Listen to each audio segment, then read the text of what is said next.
Welcome back. This is the beginning of Unit 8. This is the first lecture in this new series. We're starting, it should be week 7 in your curriculum, and this is lecture 13. This particular unit, we are going to cover 2 chapters. We're going to cover chapters 9 and chapters 10 in your chemistry and context book.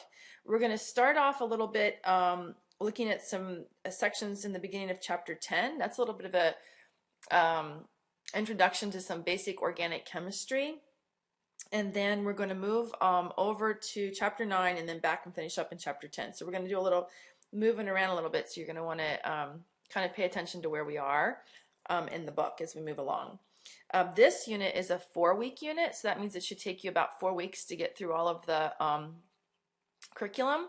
You might move through it a little bit faster if you've had some background in basic organic nomenclature and that sort of a thing.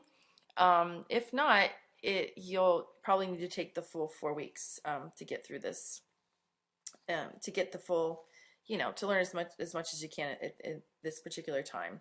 And the other thing I want to tell you that is the reason why I've combined these 2 chapters is really from here on out for the rest of the semester, we are going to be looking at applications of organic chemistry, how we as chemists have come to understand this field of organic chemistry, which is the chemistry of carbon, and how it has helped us understand and manipulate synthetic products, and also understand and manipulate natural products. So the synthetic products will be polymers and drugs, and then the natural products will be, when we start talking about, it's really natural molecules, when we start talking about nutrition and biochemistry in Unit 9. Okay, so that's what we're going to be doing. Let me show you a picture here. Right now, when you look at this image, you might think it looks a little bit confusing, but by the end of this unit, you should be very comfortable at looking at a diagram such as this. This is a line drawing of an organic molecule. And what you should be able to recognize by the end of all of this is what the lines represent, what the end of the line represents, and what the corners always represent.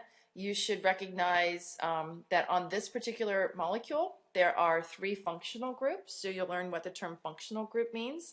So you can learn that this is a line drawing. Yep. And that there's 3 functional groups on this particular line drawing. By the time we're finished here, you ought to be able to write the molecular formula just by looking at this line drawing. Okay, this squiggly line here, we are not going to cover this. This just means that this particular, there's a methyl group here, and you'll know what that is. Can be above the plane of the paper or behind the plane of the paper. There's a little section in your chapter 10, and when we get to it, I'll tell you we're going to skip it. It's more than we need to know, and I'm abbreviating this unit a little bit, just a little bit. So there's certain things that we won't know, but I will tell you enough so that you have a basic understanding of the basic nomenclature for organic chemistry and some basic organic chemical reactions that can help you understand the applications and how it applies to you. All right, so this particular line drawing is also represented here in this ball and stick drawing. Okay, this is the exact same molecule, and you can see that the slight difference is where that squiggly line was in that same position, and here this the black sphere is a carbon and the white spheres are hydrogens. So this is a CH3 unit, and it's either coming above the plane or it's sort of going down in the plane, and that's why that was squiggly line on the line drawing to indicate that. All right, the name of this particular compound happens to be methadrone, not meth, but methadrone. I'm not going to expect you to know common names and be able to match their structure, but I am going to tell you that this particular compound is what we call a designer drug. And by the end of the 4 weeks, you'll know what a designer drug is, and you'll know how relatively easy it is to make designer drugs. All right. Let's see. There's a common name for this compound called mephedrone, and when we start talking about naming organic molecules, we call that nomenclature, organic nomenclature. There's also an IUPAC systematic name. I'm not going to expect you to name complicated molecules using that systematic name either. That's something that you would do once if you took organic chemistry, which you wouldn't take until you were a sophomore in college.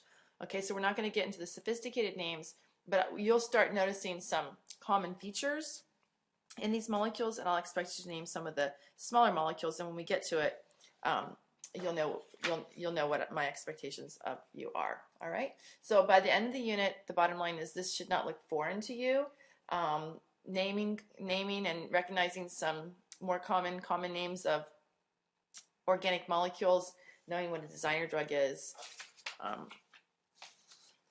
what we're going to be covering over the next 4 weeks. All right, so the moral of the story here is that a little bit of basic knowledge about organic chemistry can go a long way in helping you to be an informed consumer and also an informed and productive citizen. All right, so I just that's the goal of the next 4 weeks, and I have some extra things that I'd like you to read that I've pulled off the internet and whatnot that are relevant right now. For example, the mephedrone is relevant right now, so that's not quite in your textbook yet, but I've pulled some extra information that I'm going to expect you to keep up with as we move along. All right, and I also want to tell you, but before you view lecture 14, I'd like for you to complete in your small groups a POGL exercise called Molecular Representations, and also another POGL exercise called Alkane Nomenclature. This will get us started with the organic chemistry. We're just going to cover a little bit of basic organic chemistry first, and then once we get into talking in details about polymers and drugs, if you have this basic information down, it'll help the conversation go and things will make more sense to you. So I'd like for you to take a little bit of time to do those 2 POGL activities before you move on and view lecture 14.